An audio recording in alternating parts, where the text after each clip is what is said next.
The Cowboys, like I said, they're a lucky team when it comes to quarterback. Remember the Paxton Lynch, Nakana Cook trade that fell through for them? Very fortunate. That could have ended up happening too. Ended up with Dak, and Dak, I would say Dak's a happy accident. Dak is Viagra. They didn't mean to come up with Viagra when they found Viagra. They was trying to come up with it was a cardiovascular, medicine of some kind, and they found one of the byproducts, side effects was that it could help out with erectile dysfunction. And they say, you know what? Instead of actually pursuing the cardiovascular drug, let's just make it an erectile dysfunction drug. I think we can make a lot more money that way. And they were right. And that's Dak. Dak is Viagra. Billions on hard-ons, you know what I mean? They drafted Dak in the fourth round. He was behind Kellen Moore, third-string quarterback. Romo was your starter. And then by the end of that season, it was entirely flipped. Dak was the starter. They never intended that. Happy accident. And Jerry has said it himself after several bourbons. Romo was a miracle. Romo was a miracle. You want to know why? Sean Payton. How many undrafted free agent quarterbacks in the history of the NFL have become a franchise quarterback? I can think of one.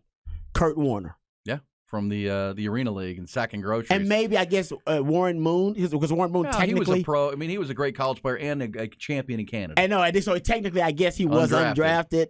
But my point is, it's very rare. A better resume than certain. Yeah. And really the only reason Romo ended up a Cowboy was Sean Payton, because they went to the same school. And Sean Payton knew of his exploits. Yes, you're right. Northern Illinois, something like that. Eastern Illinois. And Sean Payton had gone there and played quarterback. I want to say Mike Shanahan went there. I think so. I want to say they got three former NFL head coaches that went there. So think about that as a Cowboy fan.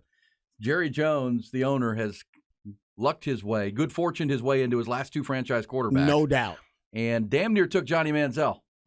Connor against Cook, the advice. Paxton Lynch. To your point of Mac Brown saying, we're not going to offer Johnny Manziel. We've heard too many stories. And there was a report that I saw that back in the day even, that it was, Mac Brown had a DPS trooper that was kind of his wherever Mac went. I know him, and I'm not even going to throw his name. Yeah, me either. But he was Mac's guy. Yeah. Like walking out on the field, all those kind of things, and told Mac the reports. Like, you don't want from Kerrville, from East Texas. Yep. Yeah, you don't want to go there. Yeah. And that's really what soured Mac on Johnny Manziel. Now, he was a wild card. What soured him on Robert Griffin III? I don't know. Let's not go down too far down that rabbit hole. Well, he wanted him to play DB. Remember, they were recruiting some of the best quarterbacks to play DB at the time, and you were going through this transition honestly in all of football, the quarterback renaissance, where for the first time ever, teams were actually adapting their systems to the athletic ability of the quarterback, and the best athletes on the teams wanted to play quarterback. Yeah. In high school, college, and pro, they were like, no, I want to play quarterback. Best athletes on the team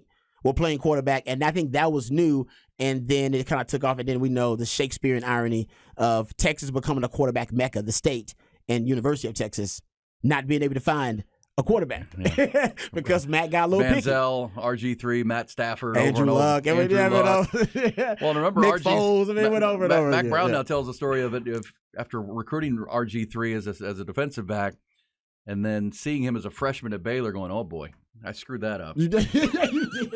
Yeah, you did. Yes, I screwed that up. Yeah, you did, brother.